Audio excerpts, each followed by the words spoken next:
think we're going to see a clip before we start. Is that right? And appreciate everybody coming. And I know we're still in the midst of COVID, but we got a lot of space up here so that you don't have to sit as far back as you are. You can feel free. I think we have a testing protocol here that everybody who came had to be, it shows vaccinated and boosted, you know, so I think we're among, I don't think we have any MAGA folks in here, but you never know though. Okay, so the clip has been played, and so I want to welcome you to this panel. When Mondaire Jones and I introduced the Judiciary Act of 2021, it was seen as too radical, too political, just not the thing to do, radical. But I think as time has passed, since we introduced it, more people have been convinced that unpacking the court by expanding it is the way to go. And so that's what this panel is going to be all about today. I know that with you all being here, it means that you feel that that is something that is of interest to you, and many of you support that idea. We appreciate your support. And when you return to your homes and to your districts, we need you to be active about this and speak about it. And get with your representatives and senators and let them know that there's something that can be done to save freedom and democracy, not just for white males, but for everyone in this country. And indeed, there can be no democracy if it doesn't apply to everyone. So with that, I want to turn this podium over to my cohort and colleague, Mondaire Jones the Great from New York.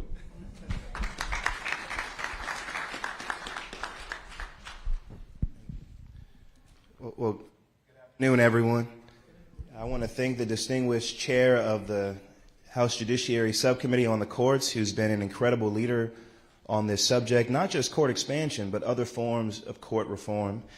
And of course, odds are, if you're here today, you probably already support some kind of court reform because you, like everyone else in this room, is cognizant of many of the crises that we face today. And as I think about them, I think chief among them is a crisis of democracy. I don't think we live right now with what has happened to the Voting Rights Act and what's continuing to happen and what will happen in a true multiracial democracy. And the Supreme Court has been an accomplice in creating this crisis. It is a court that has also unraveled other fundamental rights. We saw that recently when it ended a 50-year constitutional right to an abortion and so much else.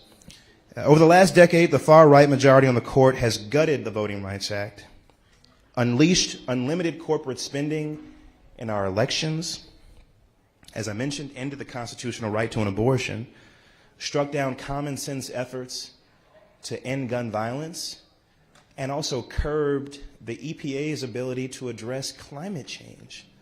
So much of this happened over the summer, by the way. I know the Dobbs decision ending the right to an abortion got most of the attention, but there were a lot of other really bad decisions that week and in the week that followed. The MAGA majority on the Supreme Court is an extension of the Republican Party, which will do whatever it takes to hold on to power and to impose its unpopular policies on the American people. That is done through this unaccountable institution called the Supreme Court because at the ballot box, absent voter suppression, my Republican colleagues and their allies could never win on the merits of their deeply unpopular policy ideas. And they won't stop at voting rights. They won't stop at the environment or our need to address gun violence or the climate crisis. Justice Thomas told us that marriage equality intimacy, and even contraception are all within the sights of this far-right 6-3 hyper-partisan majority. To those who argue that if we expand the court, Republicans may do the same in the future, I would invite them to understand that that nightmare scenario is already upon us. As Chairman Johnson said, court expansion is about unpacking the court. This court is already packed. They don't need any additional partisan hacks in the majority to accomplish whatever they want. And not even Justice Roberts has control over this majority anymore. He's no longer the swing vote. Court expansion is not a novel idea. Congress has changed the size of the court 7 times before in our nation's history. After Abraham Lincoln was assassinated and Andrew Johnson became president, Congress was wary that this new president who opposed Reconstruction-era laws would nominate justices to the Supreme Court who were hostile to civil rights. And so Congress literally reduced the size of the Supreme Court over time to deprive him of the opportunity to nominate justices in that mold. I think that Congress today, Democrats in particular, have to act with that kind of boldness and urgency. And so I think court expansion is a modest proposal, given everything that we are facing. A poll came out last week showing that a majority of Americans now support court expansion. And I'm really excited about that because that was not always the case. But that is what movement building can do. And of course, it has long been established, or at least over the past year it's been established, that the vast majority of Democrats support court expansion. My own view is that Congress has to act now, before it is too late, while we have majorities in both chambers, to protect and to strengthen what remains of our democracy and what remains of the fundamental rights that we just take for granted in our everyday lives. So long as this court remains hostile to civil rights, such as by gutting the Voting Rights Act, for example, rights that have often been enacted by Congress, duly enacted by Congress, court expansion has to be part of the response. We cannot expect to simply legislate civil rights and think that this court is going to uphold those rights when statutes are challenged before it. So I'm really excited to be here. I'm excited to be talking about what is required to preserve Justice Thurgood Marshall's legacy.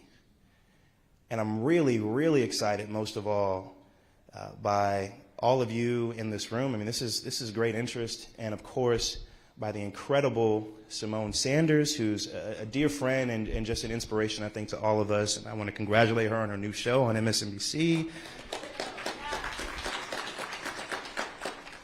As well as panelists who I've also long admired. So with that said, I'd love to introduce the great Symone Sanders, who's going to moderate today's discussion. Thank you. Thank you, my brother. Thank you. Y'all give it up for the good congressman. And give it up for Congressman Hank Johnson as well. My name is Symone Sanders Townsend. I'm so happy to be your moderator today. I'm going to get up on this stage, but first I'm going to get the panelists up here.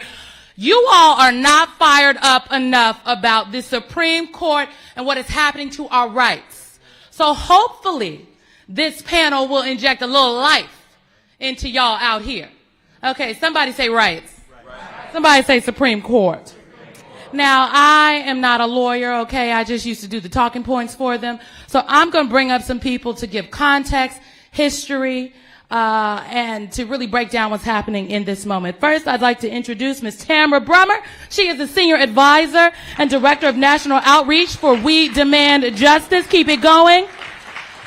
Next, I would like to bring Mr. Donald Sherman to the stage. He is the Senior Vice President and Chief Counsel for CREW, C-R-E-W. Give it up for Mr. Sherman. Next up, you have seen him, Mr. Elie Mystal, ladies and gentlemen. He's the Justice Correspondent for The Nation. Come on, Elie, to the stage. Not to be outdone is Mr. Roland Martin, host of the Roland Martin Unfiltered show. And last but certainly not least is Martin Luther King Jr. III of the Drum Major Institute. Give it up for this panel. All right, I'm going to leave this mic and come join the panel.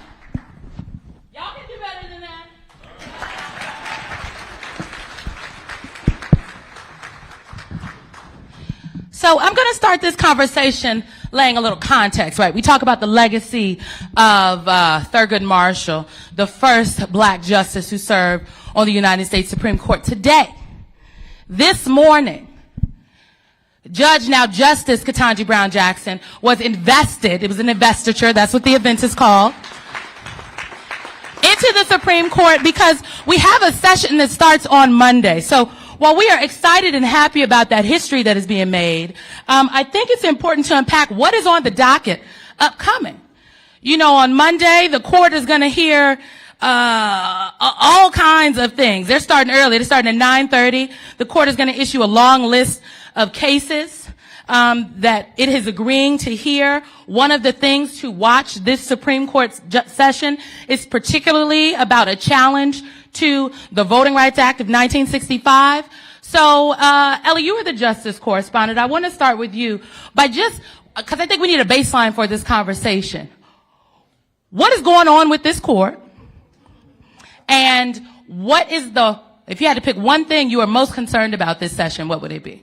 Oh, I can't pick one. Well, you got to pick one now. You got to pick one. All right. Well, I'll start with democracy. That seems like a good place to start. The court is going to hear two major cases that will determine whether or not we have a republic this term. The one that has gotten most of the press is a case called Moore v. Harper. This is the independent state legislature theory. This is the theory that the state legislatures, not the voters, not the courts of the state, but the state legislatures of the state actually get to decide the voting rules of the state, who gets to vote in the state, whose votes count in the state, whose votes can be thrown away in the state. This theory is so controversial that the first version of it was surfaced by William Rehnquist in Bush v. Gore while he was casting about trying to come up with a way to make George Bush president over a court-ordered recount in Florida. I'm gating myself a bit.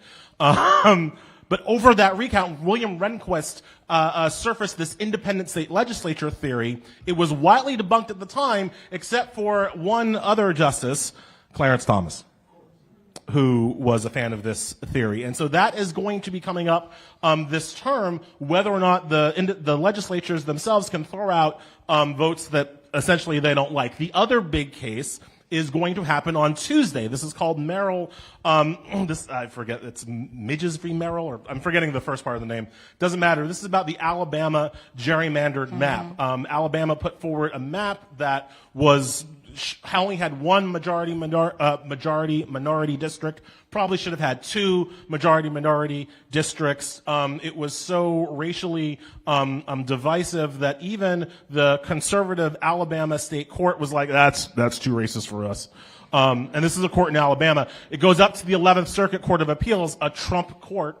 And the 11th Circuit, two judges picked by Trump who were just like, yeah, no, dude, that's really racist. You can't do that. And Brett Kavanaugh says, wait, nope, not too racist for me. And so in January of last year, of this year, long before the election, Brett Kavanaugh and his band of conservative cronies say that we're too close to the election to change Alabama's maps, so we have to go with the racist maps for this election. That's what's happening in November. And then in October, we will decide whether or not long-term this map is too racist. What that's going to be is, as Symone was saying, a direct challenge to Section 2 of the Voting Rights Act, which should outlaw these kinds of things. So if I had to pick one thing, it's the Supreme Court overturning the will of Democratic voters in this country. Democracy. All right. Straightforward. So Donald and Tamara, I want to bring you both in. Tamara's with We Demand Justice. Donald, you're with Crew. Both of you, I think your organizations, your organization operates as a watchdog organization.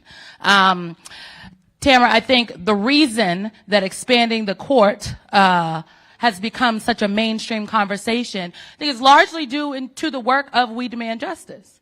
And I think, I worked on the president's campaign. I know the conversations that we're having, so I say that with confidence. Talk to me a little bit about the advocacy efforts around the court, and then we're going to go to our political experts right here to get into it, to my right and to my left. But talk to me a little bit about your advocacy efforts around the conversation around the court, because for one political party in this country, the courts have been a voting issue.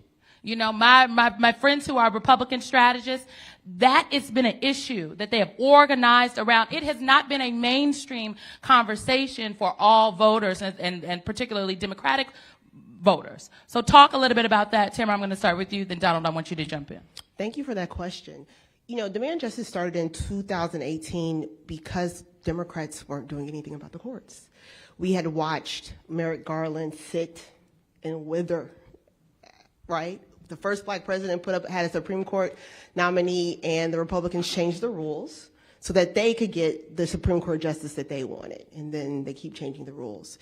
When you talk to everyday people, our communities understand the impact that the Supreme Court has on our lives, but our members of Congress, not all of them, but many of them, act as if, well, don't worry about that. Don't worry about the courts. Don't worry about it. It's fine. It's fine. If you vote for me, we'll pass a law. I'm going to pass a law. It's going to change everything. The Supreme Court has shown us over and over again that they don't care about their laws. They don't care about any of your laws. What they care about is controlling power, right? And so for us, when we talk to everyday people about the courts, we're saying when you vote, your vote has so much power. That means that when you vote for the right candidate, they're going to have the opportunity to not just put Supreme Court justices on the bench, they're going to put federal lower court justices on the bench. That's where most of us have our day in court, right? In the circuit court and the district court. We have to have a pipeline of the right kind of justices to make that happen. So the best example of this is when RBG passed away, I was, going around in DC, everybody asked you, what do you do? What do you do? What do you do? I said, well, I work on the courts. And it was black folks. They were like, oh, we got to add seats to the Supreme Court. And I said, well, why? Why we got to add seats? It's easy. It's broken. People understand it's a game. And when the rules aren't working, the Republicans change the rules to make them work for them.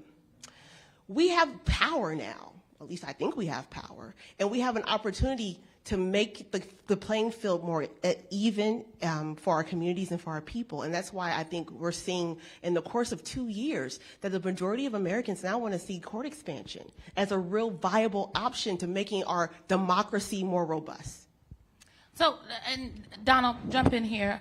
Tamara, I think, and I know Roland Martin is going to have something to say in just a moment, because I think a lot of people, to hear you say people understand the importance of the courts.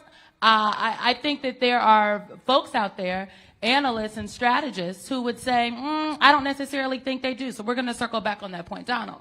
Yeah, so thank you for the question. And I think when we're talking about advocacy for the Supreme Court, right, like there's advocacy that people think of. Thurgood Marshall in front of the bench arguing.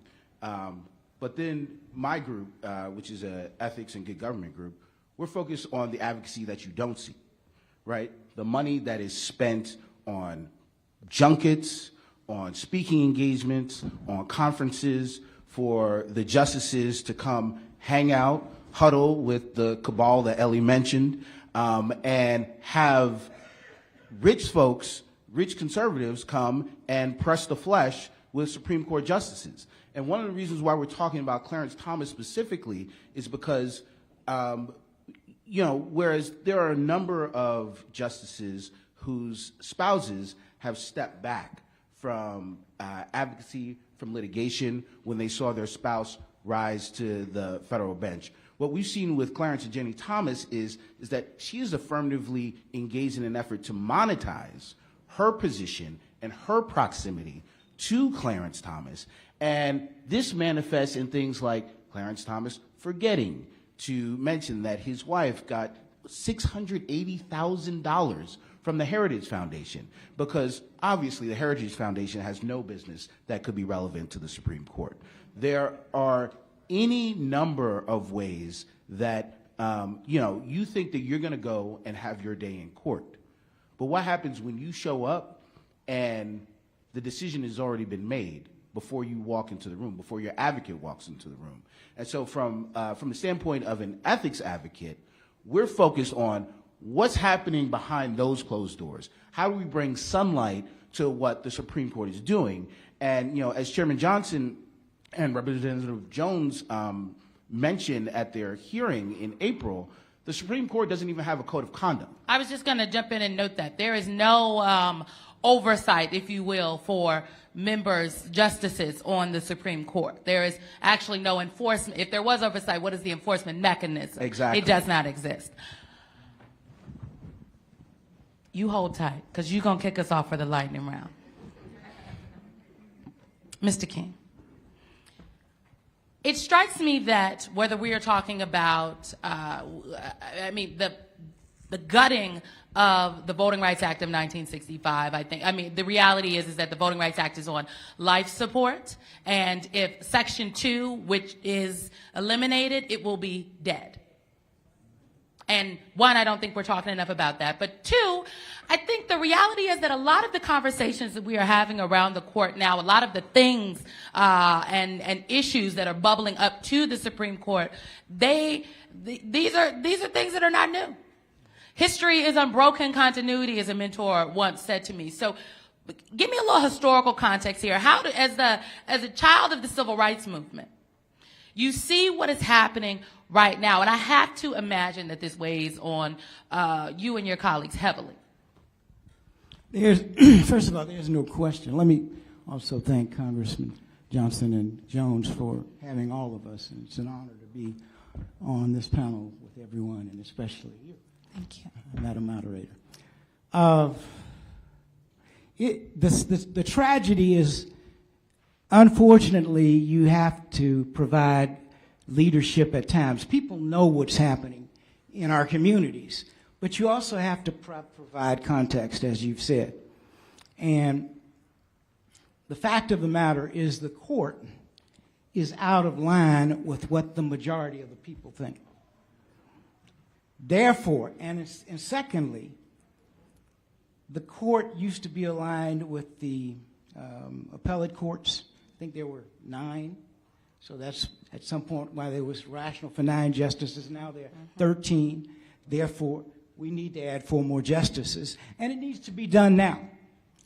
I don't think we, and every now and then you have to slap people upside the head, non-violently, slap them upside the head, because they don't realize, oh, this is what you mean.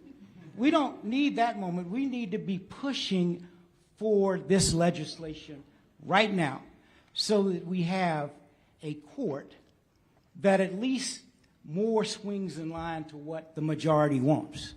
We purport to be a democracy, and as Ali said, democracy is fading. And the most recent polling also said that was one of the top issues. Thank God, finally. Yes, for the first time. Finally. In addition to inflation and other things that are very important also. But we don't have but a few minutes to get this right. I was involved with a large coalition in August 28th of last year to get voting rights done. We didn't succeed there. Then in January of last year, we were involved with another large campaign to try to get voting rights done. So we got 48 senators. We were almost there, but it's not enough. So the fact of the matter is the filibuster was addressed, and we almost got there. That still has to be done, by the way, in my judgment, along with addition of members to the Supreme Court, so that it is in line, structured the way that it initially was, because one justice is over each one of those districts, and some justices have 2, because they're 13 as opposed to 9.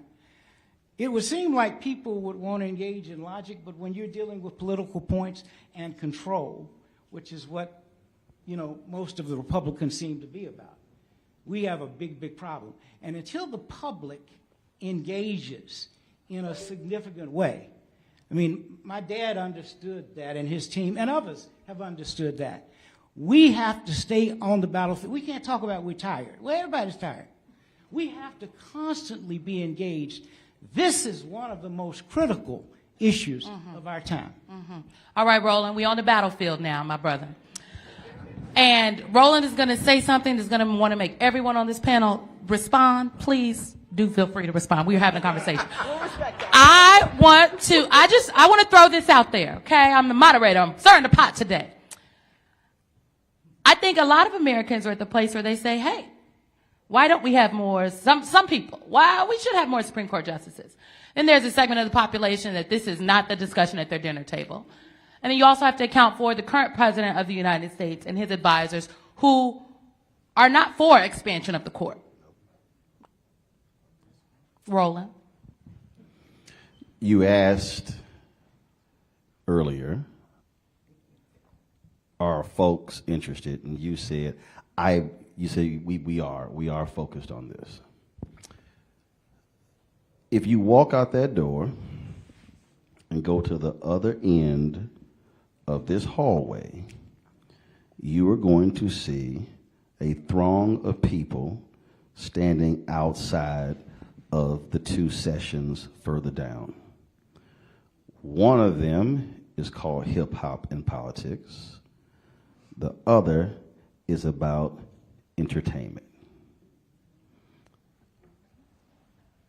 Do you see standing room only outside this door? Black folks are laughing ourselves to death. It's very We full. are entertaining ourselves to death. Now, Roland, are you asserting, though, that black people do not care about the Supreme Court? what I'm just here to stir the I am pot. asserting is when we are more interested in hearing from ill-informed celebrities who are not using their celebrity in the tradition of Paul Robeson, of Harry Belafonte, Ruby Dee, Harry Belafonte, Dick Gregory, Diane Carroll, Sidney Poitier, and others. So we have a movement where we have academics and legal scholars and media folks who are trying to talk about this, but we do not have all hands on deck. If this is a battlefield, then we are operating shorthanded.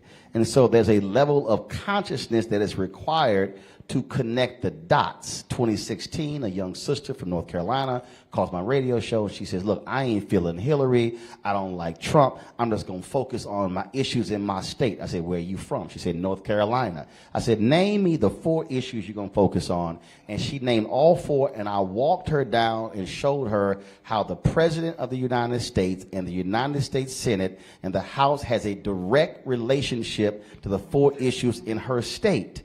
She was somehow thinking that what happens in D.C. was completely divorced from what was happening in North Carolina, and I told her, you are absolutely out of your mind. He was a so-called informed activist. So the problem is we have to stop operating these discussions in silos and then start connecting the dots, which is why I say we got to have Schoolhouse Rock 2.0, 3.0, because folk have to understand you can't.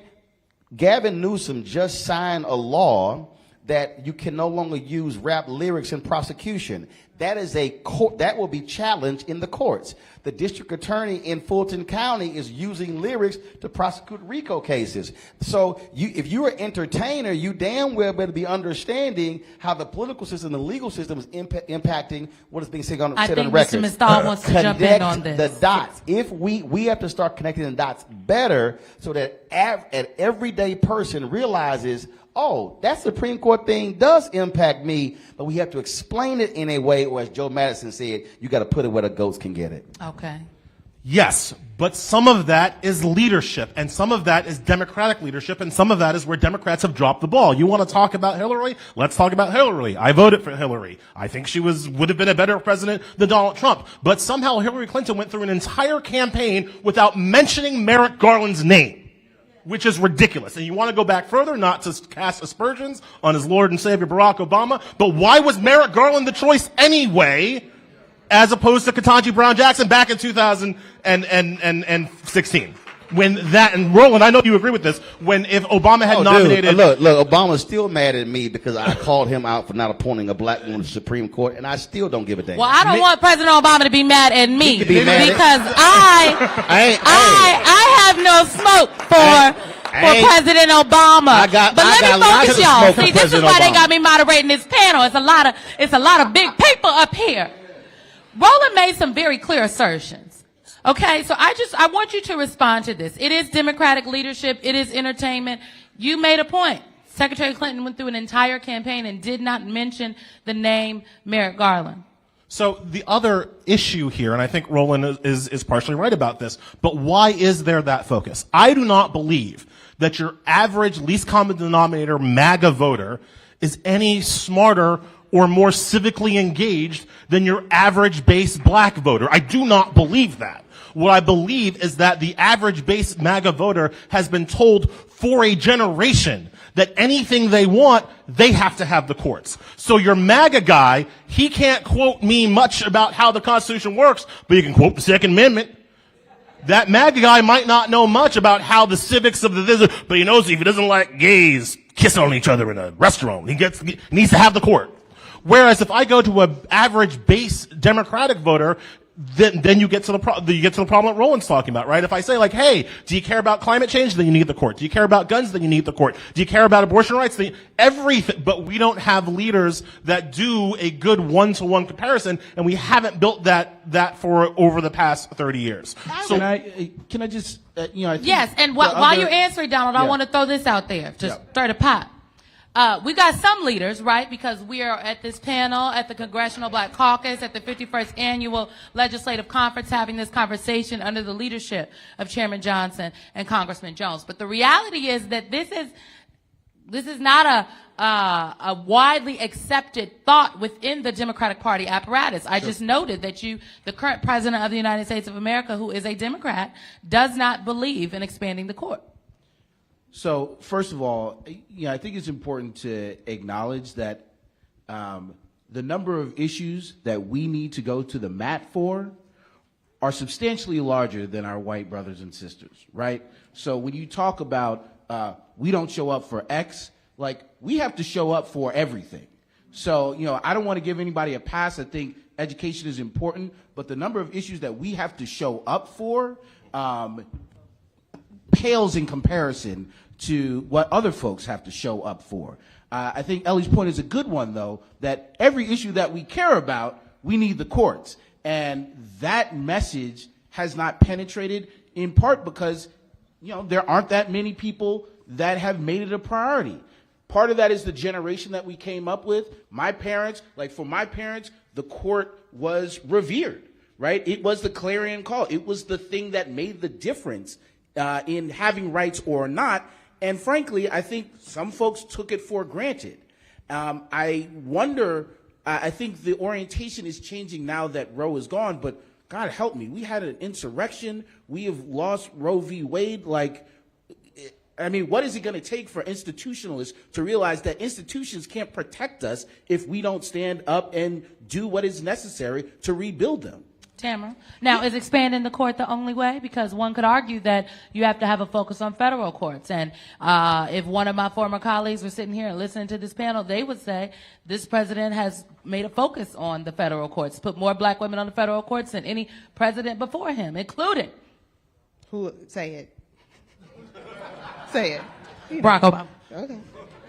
Absolutely. Y'all gotta stop being scared to criticize. Ain't nobody scared, Roland. Roland is a flamethrower. Say the name. I think Roland is a flamethrower. that the thing is, I ain't a flamethrower, but he felt that heat. The reality, though, is that the house is on fire, and court expansion is a little bit of the water that's going to put out the fire, right? We have to understand that Roe was the floor.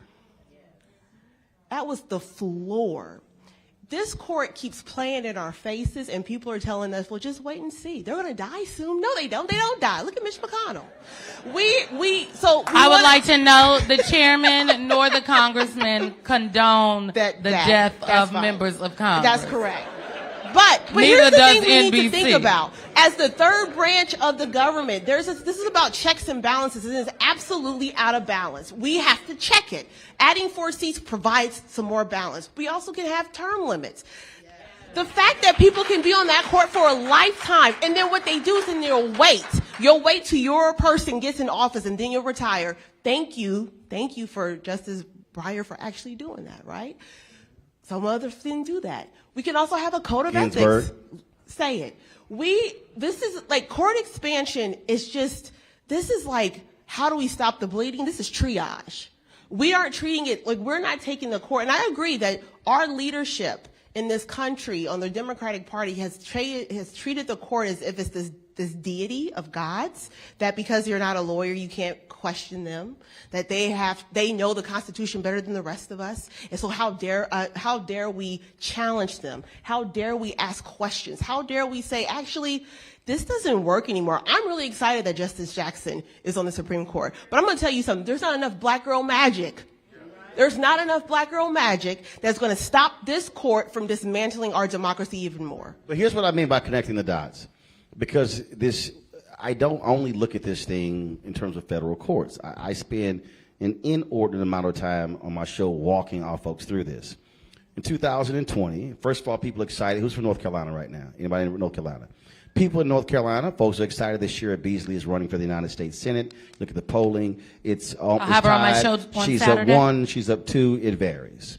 But in 2020, she ran for re-election to be the Chief Justice of the North Carolina State Supreme Court. She lost by 400 votes. Had she won, Democrats would have a 6-1 advantage on the North Carolina State Supreme Court. By her losing, it's now 4-3.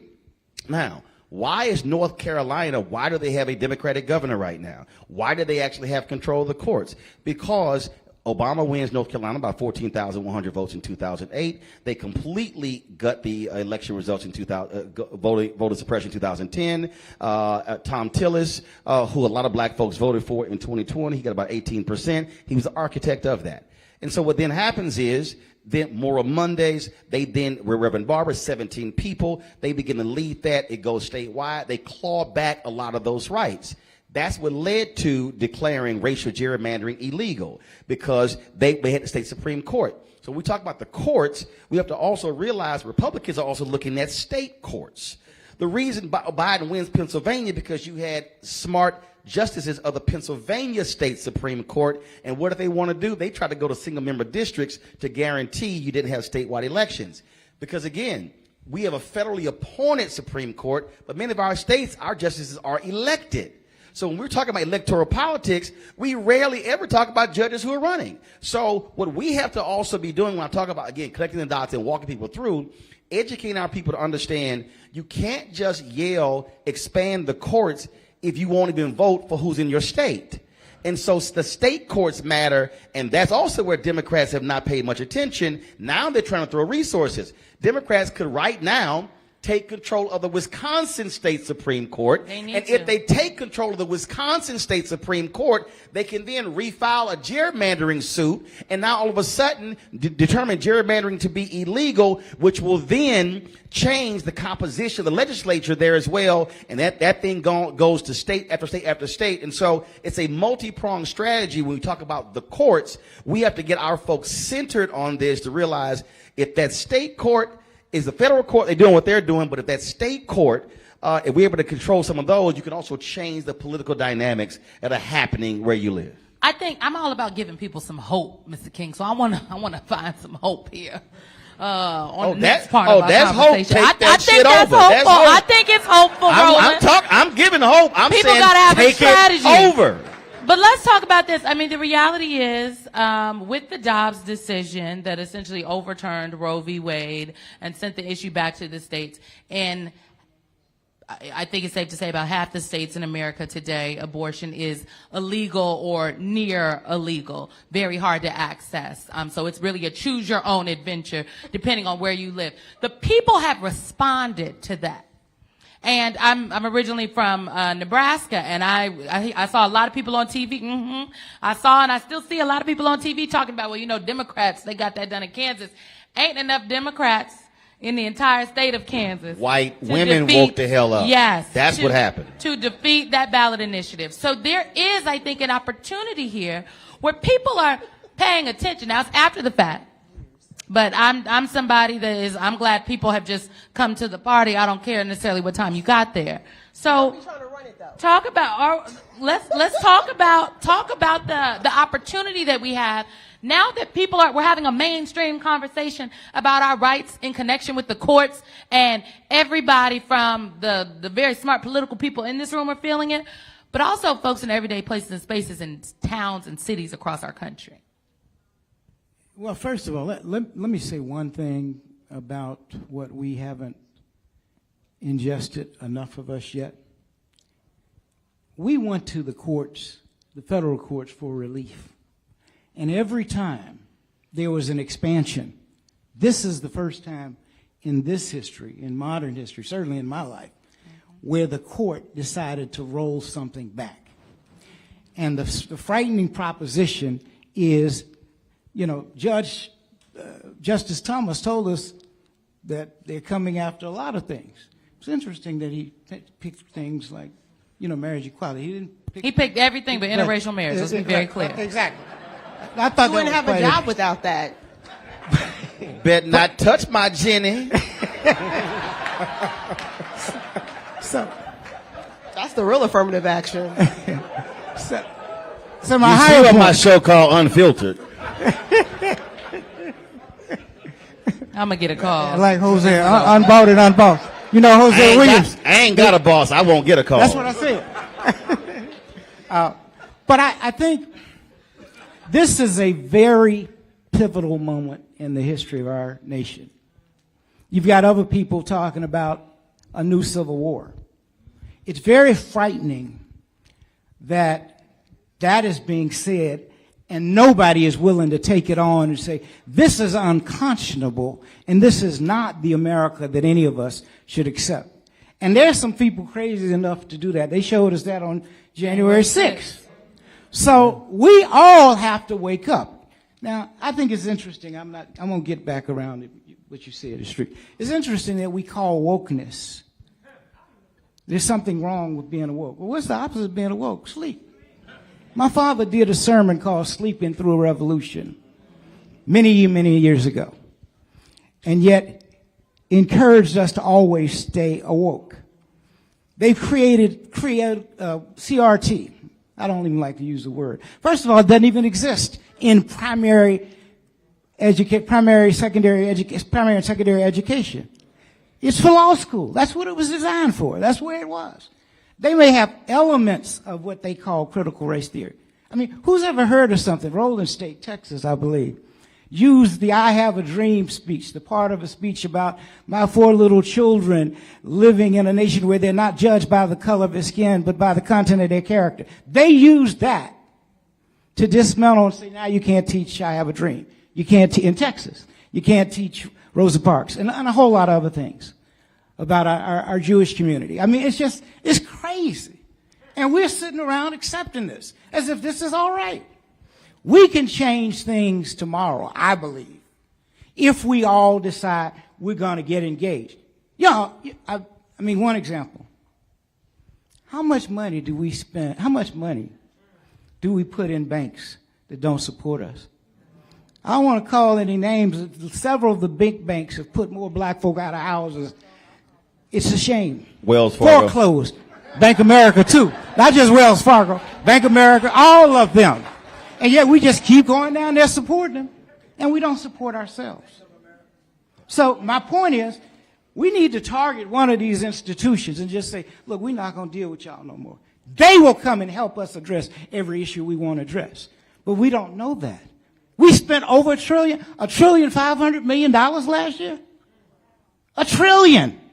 I mean, What did y'all spend it on? Yeah, that's Is this where I get to? And I think Ellie wants to jump in here, then I'll circle back to you. Yeah, so this is where I get to yell about the mainstream media, and you put on earmuffs, and right?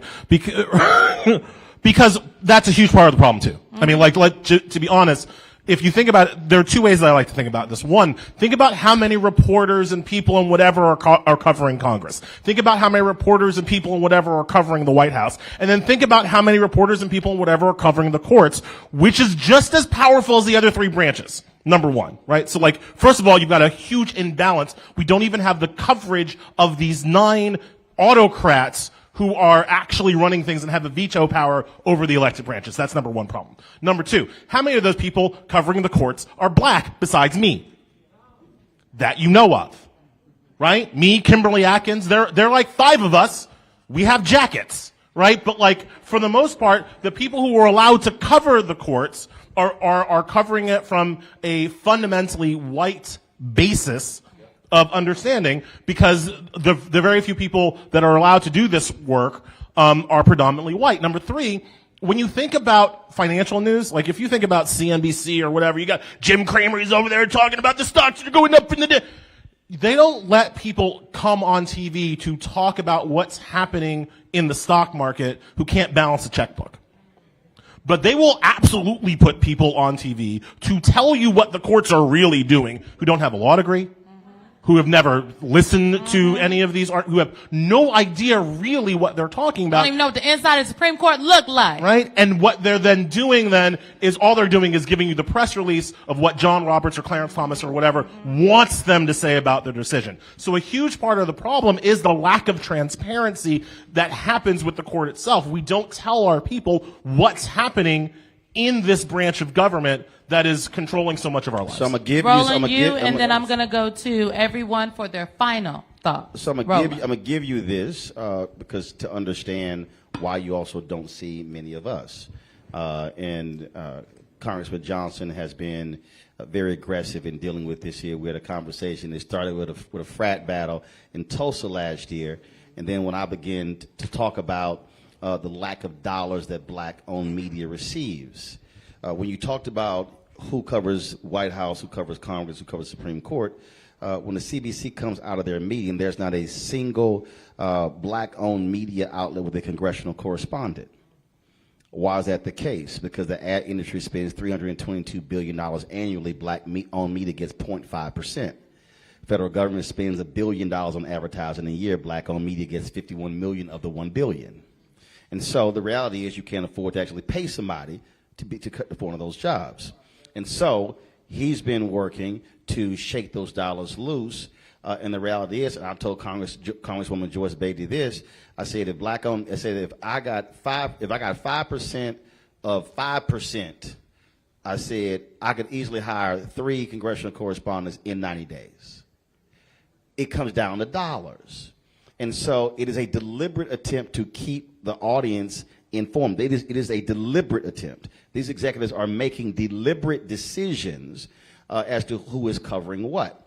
And so earlier when I was talking about all these issues that we have, you have to be able to educate folks, walk them through, and begin to lay out exactly what's going on. King said in his book, Where Do We Go From Here, Chaos or Community, he called on the Negro press to maintain its militancy and focus on the substantive as opposed to the nonsensical. We are caught up in the nonsensical where we spend more time on gossip stuff as opposed to actually substantive stuff.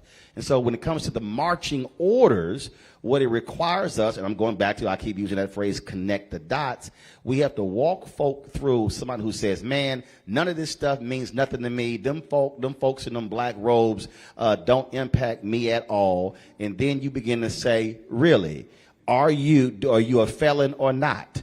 Or do you have, you take whatever issue they're dealing with, and I guarantee you can trace it right back to the Supreme Court. That's the work that we actually have to do. We have to stop saying the courts matter.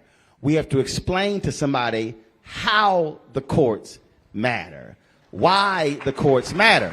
So the work is on us to break someone down to say, no, let me walk you through this way, this way, this way. And I can guarantee you, because they have it on my show every single day, they go, oh my God, I had no idea that they are involved in precisely. And so that must be our charge walking out of here. Stop hoping, well, Congressman Jones, Congressman Johnson, the reality is this here. Every single person sitting here, you are communicating with somebody and groups of people on a daily basis. Now I have to challenge you. What are y'all talking about when y'all communicating? All right, now that's a way to kick it off. All right, Tamara, I want you to Roland kicked us off. I want you to pick up where he left off. Final thoughts here. This is a battle that is actively being waged. Roland mentioned student loans. A number of Republican states attorney generals have gotten together to challenge the Biden administration's most recent policy in the courts on student loan forgiveness. So, final thoughts here. To pick up where Brother Roland left it off is that, yes, as individuals, we have to talk about the courts and why they matter and connect the dots. Our organizations need to as well. We are part of communities. We are part of institutions that have cases in front of this court coming up. And those organizations do not have a position on this issue, or their position is, we're not going to do anything about it. We're going to continue to throw our money and our resources going in front of this court. We're going to allow Clarence Thomas to be the ideological anchor of this court to determine what the future is of our organization's future. Like, I believe in abortion. But if organizations that protect and defend abortion do not say that this court is broken, the people who follow that organization are going to think, well, I guess the court's fine. I guess this is how it's supposed to be. And we know that that's not true.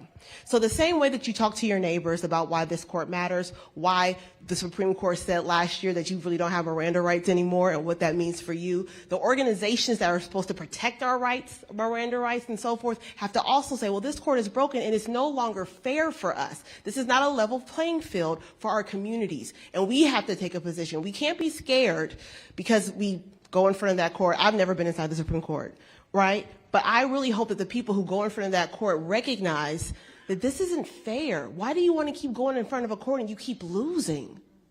Do you want to keep losing?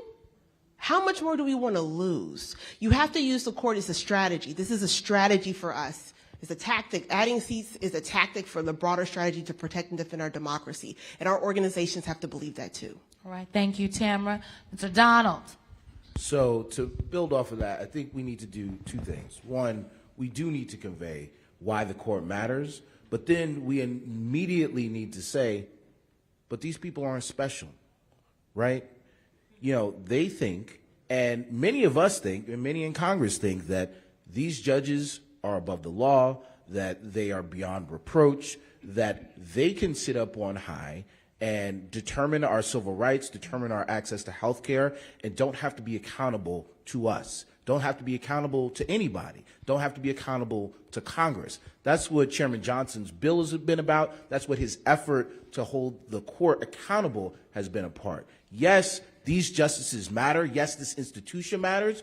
But if it matters, it also has to be accountable. These folks ain't special, as my mom likes to say, and we need to remind them, and we need to change our laws so that they can be held accountable and push them. Look, we have given you life tenure and the authority to determine whether we have access to health care, whether we can vote, and you're telling me you can't even abide by basic ethics rules that, you know, low-level government employees need to abide by? It's laughable. So we need to do both of those things. All right. Thank you, Donald. Mr. Martin Luther King III. I want to say two things very quickly. My dad used to say that there's nothing more powerful in all the world than an idea whose time has come. And secondly, that the time is always right to do that which is right. Now is the time for us to transform this court so that it works for the majority of the population of the United States of America. We can either sit by in our seats and do nothing, or we can do many of the things that Roland and everyone up here has stated. And we need to do it now. So now is the time. Now is the time. And our justice correspondent will have the last word on this. I want to take us back to where this panel started, supreme shift, the shift to Clarence Thomas. Let's go back to 1988. Thurgood Marshall, my favorite justice, the most favorite justice of a lot of people in this room. He's sick.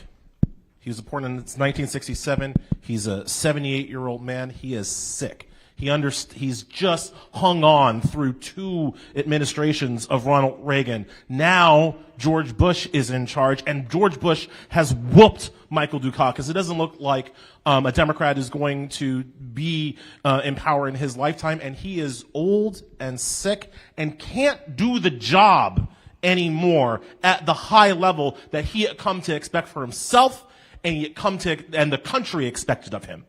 So in an amazing act of putting country first, Thurgood Marshall hands in his resignation letter to George H.W. Bush, knowing full well that they would replace him with a person who wasn't up to his level.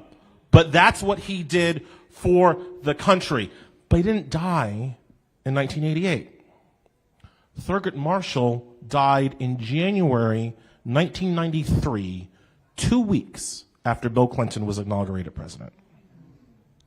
Never let them tell you that the justices they have on the court now are legitimate. Never let them tell you that. And always fight for the ideals that a Thurgood Marshall had and not the lesser people that have come to take his place. Give it up for this panel. I am told, Roland made a point about the line down the hall. I'm told, Roland, there's how many people on this watching online? So the reason the reason why owning your stuff matters, and a lot of y'all come up to me, say you're supporters of my show and our network. We are live streaming this, so we don't just talk to the room. And so the reality is there are more than 1,000 folks who have been watching our panel, and we restream this at least 8 more times. That's how we also use black-owned media to drive message and go outside of the room. And so that's why what Congressman is doing is important. That's why when I'm back there selling copies of this book, White Fear, that's paying for that. And again, as I said, the hierarchy of my company is God and me. I ain't got to ask nobody what to do. Well, I am very happy for my boss. And with that, I would like to give another round of applause for this panel, but an even larger round of applause for the chairman and Congressman Jones. Y'all can do better than that. Stand up, my dear, for pioneering this conversation, keeping the conversation going. We thank you, sir. We thank you. Thank you. And let's give it up for Symone Sanders, y'all. It took a hell of a woman to moderate this panel right here. So I want to thank the panelists. I also want to thank Roland Martin for giving me my free copy. Oh, trust me, that ain't free. White Fear. I'm going to enjoy reading this. Ladies and gentlemen, in 1971, which was just 6 years after the passage of the Voting Rights Act of 1965 and 8 years after the passage in 64 of the Civil Rights Act, there was a future Supreme Court justice. His name was Lewis Powell, and he, at that time, was a corporate lawyer out of Richmond, Virginia, representing wealthy corporations, and he wrote what is now referred to as the Lewis Powell Memo or Memorandum. And if you go and Google that, which he published in 1971, or which he wrote in 1971 to his friends in the United States Chamber of Commerce, he laid out a framework for the takeover of this country to stop what had been started by passage of the Civil Rights Act of 1964 and the Voting Rights Act of 65.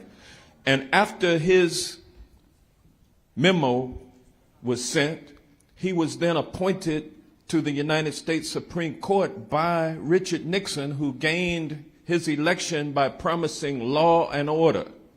And we know those code words. We know what that means. And so Lewis Powell was appointed to the U.S. Supreme Court.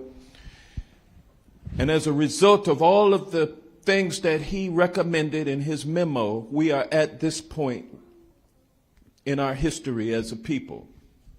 And Republicans have taken the United States Supreme Court and the federal judiciary very seriously, but we have not.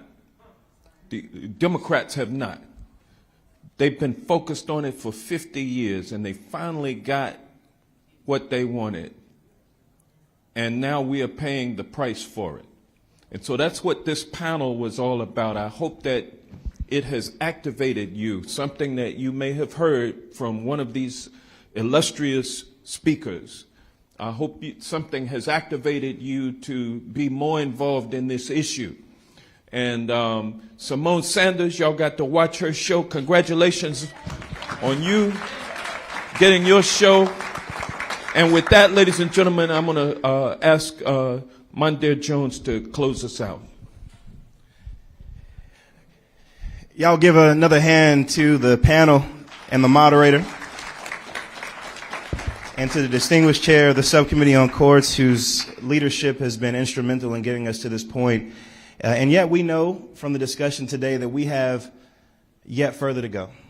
And that is going to require everyone in this room having those conversations that Roland mentioned with people in their circle. I mean, this should be top of mind for folks as we witness the cascade of horrors that we're going to see from the Supreme Court until we do something to stop it. And I thank God every day that we are not powerless to stop this from continuing to happen. But that takes leadership, not just in Congress, where unfortunately too many of my colleagues have lived such conservative, risk-averse lives that they find themselves often behind where the American people are on any number of subjects. Just look at how few of my Democratic colleagues have signed on to legislation that Hank Johnson and I have introduced to add 4 seats to the Supreme Court of the United States. That is why your movement building is so important. It's why we need you to elevate today's discussion. It's why we need you to educate people about what is at stake with the Supreme Court and with other fundamental rights that black people in particular urgently need to see protected and in some instances restored. We know that with abortion, for example, black women bear the brunt of that crisis that has been made worse now with it being ended as a floor. As a floor. Roe v. Wade was a floor. We already had issues, even with Roe v. Wade, with accessing necessary reproductive care. So I'm grateful to be here in community with all of you and just understand the power that you have. The folks who we do have in Congress supporting this, many of them signed on because their constituents brought this to them and intimated to them that there would be consequences potentially for them not being supportive of the only thing that would actually save us in this moment. So thanks again for everything. Thanks again to the panel, to our moderator, and let's keep fighting. You want to just stay seated? You want to stay?